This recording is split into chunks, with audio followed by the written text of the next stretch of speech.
பிறந்த நாளில் ராணுவ வாகனம் மோதி யுவதி ஒருவர் யாழ்ப்பாணத்தில் இன்று உயிரிழந்துள்ளார்.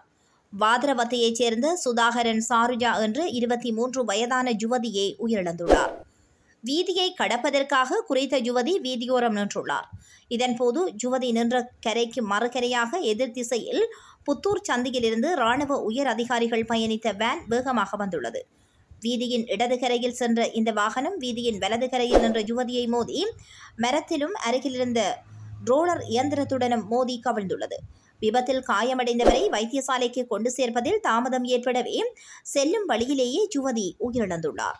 யுவதியின் சடலம் அச்சுவேலி பிரதேச வைத்தியசாலையில் வைக்கப்பட்டுள்ளது. விபத்து சம்பவம் தொடர்பாக ராணுவத்தினரிடம் அச்சுவேலி போலீசார் விசாரணைகளை மேற்கொண்டு வருகின்றனர்.